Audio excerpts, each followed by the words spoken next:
Heya no yo na no yo. Heya no yo na no yo.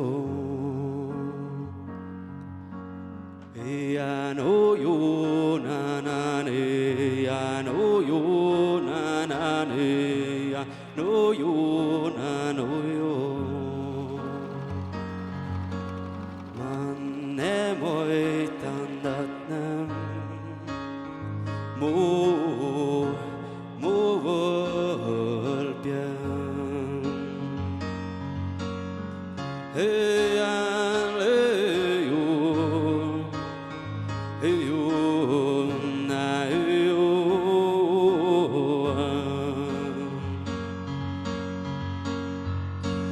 hey ole ana yo na na yo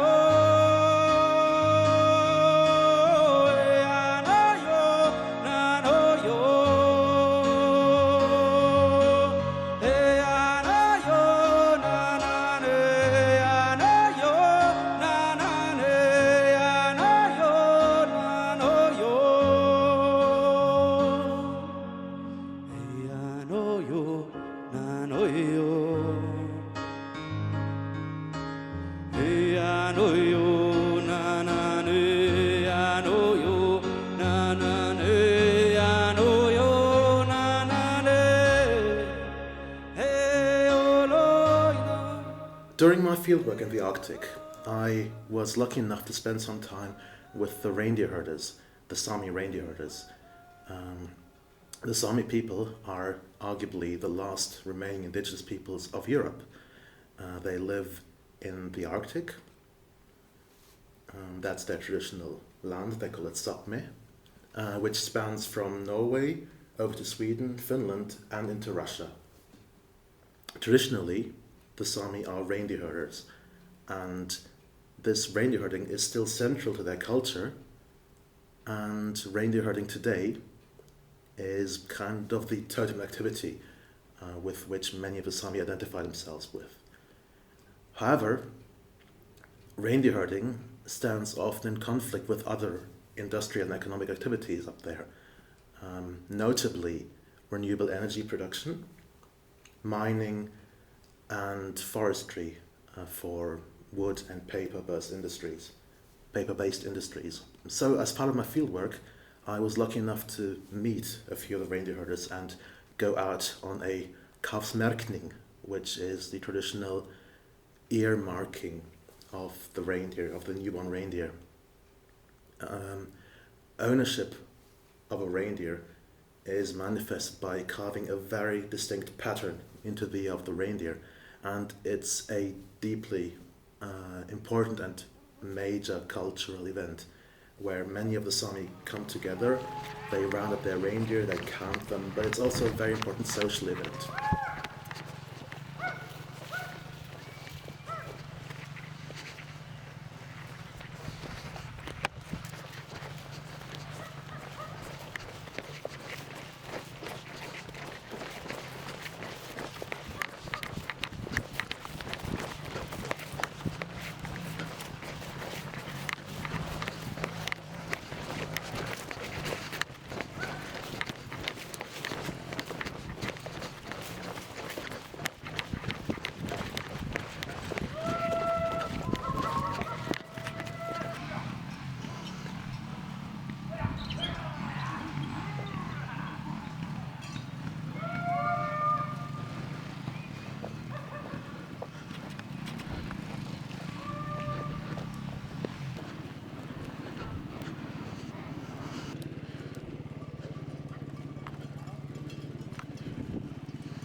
Reindeer calves that previously have not been owned suddenly become part of somebody's herd.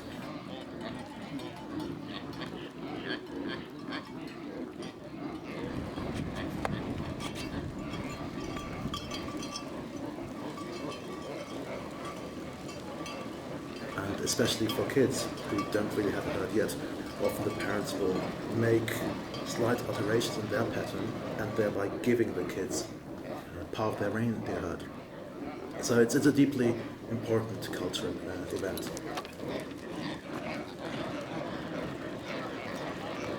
Thank you very much. That was really good. So it's Mike. Right. Yes.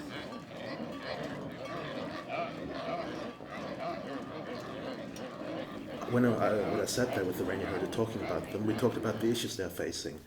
And one of the major issues was, in fact, renewable energy production. Studies have shown that reindeer are extremely scared of any artificial structures. And if you look at the landscape, you will see that there are extremely large wind farms cutting through the forest. And studies have shown that within a radius of about 8 kilometers, the number of reindeer droppings after building a wind farm significantly drops. So, in other words, wind farms directly impinge on their ability to conduct reindeer herding. And whilst one of the elders was explaining me the relationship between renewable energies and their ability to herd reindeer, one of them made a statement that the wind farms suffocate their culture. And it's this tiny statement, this one particular worldview, this very brief comment that is at the core of my project. I did not endeavor to try and portray a well-balanced analysis of the economical, socio-political situation of the reindeer herders. I tried to give agency to this one single comment and try to translate that, how I can make mobile my experiences. So at a certain level, empathy plays a key role in the project. Now, the question arises, the challenge becomes, if you're not a Sami, if you don't have the sensitivities of a Sami person, how does it become possible to feel what they feel? How do you perceive colonization if you've never actually been colonized? And that's the design challenge I gave myself. Now, what you need to know about Sami culture is that being traditionally a nomadic culture, they didn't have great artworks because you couldn't carry them with you. And handicraft is at the center of their culture. And a well-skilled elder will not only be able to know exactly who you are by looking at the clothing you wear, but they will know who made which bits. Elders will specialize in one particular art form and then exchange bits. So tin handicraft would be swapped for intricate knitting, and silverware would be swapped for other things. And elders would be able to identify which artist made which bit of your traditional clothing, called gapti or gakti. So it was extremely important for me that I don't try and mimic or reference these very exact and precise items of Sami culture, because there was no way I was ever going to get them right. And I would never be able to do them justice. So my first design decision was that I'm not going to take any literal quotes from their culture and try and re-express them. I wanted to go a level more abstract and try and convey the sensation to stir empathy. When it comes to the comment of suffocating culture, I try to take it literally. How do you convey suffocation or restraint? And this is where the idea was born of a shape-shifting dress. It's a dress because it's an everyday item that normally doesn't have agency, and I try to turn this utensil that you wear and doesn't actually change into an agent that impacts you much more directly, a cultural exoskeleton if you want. And the degree of colonization is going to be expressed literally through the amount of energy produced by a certain wind farm.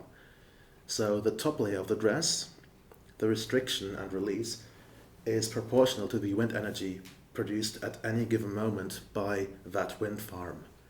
The second layer is mining, which also has major impact on reindeer herding and reindeer herding grounds. Beowulf Industries has bought massive amounts of land and the rights to exploit them, and is actually relocating an entire town, one of the most important Sami cities in Sweden, in order to gain access to the mineral resources. So the second layer, restrictions proportional to the amount of copper and other resources extracted from the earth. And the third layer is land loss proportional to court cases where ancestral land is made available for other industries and reindeer herders are no longer able to use these pastures they've been using for centuries and maybe millennia. I challenge the way we write as anthropologists, as ethnographers, because writing about any given situation, especially if it's highly emotional, highly sensitive, always distorts things, and that's a well-known fact we call it reflexivity. That's why you write about yourself as well as about the culture, to show what biases you introduce. But whilst anthropology is very aware of these biases, other disciplines take writing much more for granted. So not writing about something, using an object to express something, through that I want to explore what it means, how can we circumnavigate these overall biases of writing, and how well does it work? I was lucky enough that I found somebody who fit into the dress, and what she was saying about it really flabbergasted me. Her statements were pretty much verbatim what the reindeer herders have told me about their sensation, about how they perceive the Windfarms and how she perceived the dress. So she felt restricted. It suddenly crept up on her. She didn't expect it, and suddenly it was there. And all these quotes, I managed to record a bit of it, and it really, I didn't expect it working so well, and I thought it amazed me that the statements were so similar. So I guess it did work in that moment, at least. Yeah, it does feel strange, because when you put clothing on ordinarily, even if it's the first time that you've put it on, you anticipate how it's going to feel around your body, and particularly if you're putting on something that's tight. And because this started off loose and then is tightening around me, that's a very different experience to putting on something knowing it is tight, where you have some control over that because you're choosing to put on the tight piece of clothing. There's something quite unnerving about the fact the fabric is gathering in, and it felt tickly at first and sort of not unpleasant. When you pulled it in more, it was quite disturbing. And especially because it's quite soft, and it did feel soft and loose and padded, and a kind of an innocent piece of clothing. And yeah, something, and not what you'd expect, whereas if I was putting on something like a corset, I would know I was going to feel bound in by that. That's so weird. Yeah.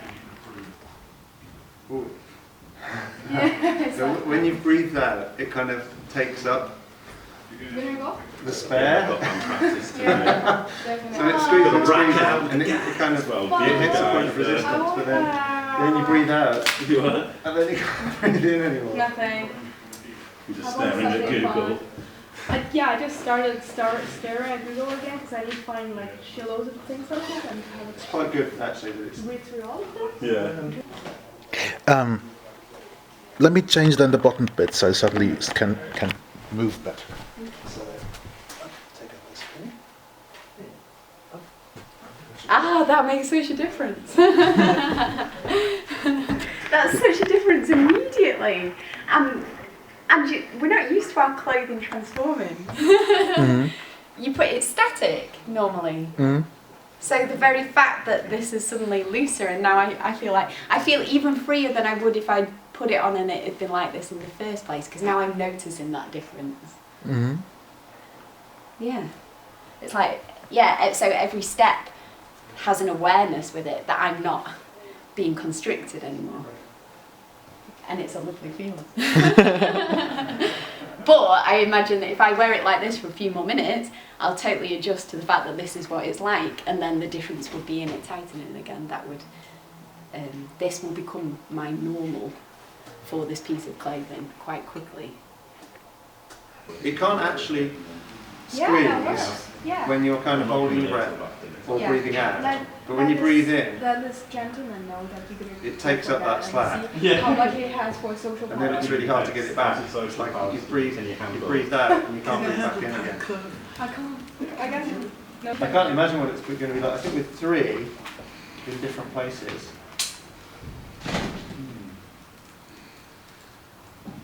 It's going to be quite different. I'm not familiar with anything constricting at that point, you know, like a corset or a bra or something that's trying to hold my breathing in. I don't know, it is funny, the longer, now that you've tightened it, the longer I've been in it, it's definitely the key is that moment where it transforms.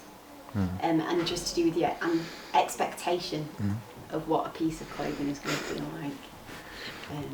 When you pick up a piece of clothing to put it on, you have those associations kind of pre-programmed based on what you've worn before. You can say, that dress is going to feel like that, it's going to make me feel like that, it's going to make me behave in that way. But because this transforms once it's on, that I can't come to it with any expectation. Now that you've kind of tightened it, and I've adjusted to the fact it's been tightened, that feels more comfortable. It's the actual process of it tightening. So now I've got used to the fact it's on and it's tighter, and it's like this is what the dress is. But it was that transition, that moment of transition where it went from being something loose to something tighter. That was the unnerving thing. Yeah. I was moving around in it, or I don't know. Well, it's because you've got it tight here. That's immediately going to alter the way I walk. Yeah, and I feel bounding around my legs as well. I feel a bit tied up.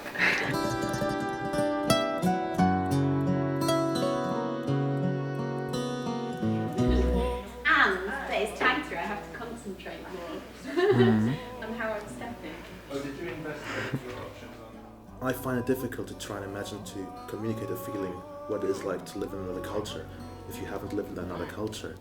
So I'm trying to take this element of colonization, find an abstract way that is understandable across cultures, and communicate it.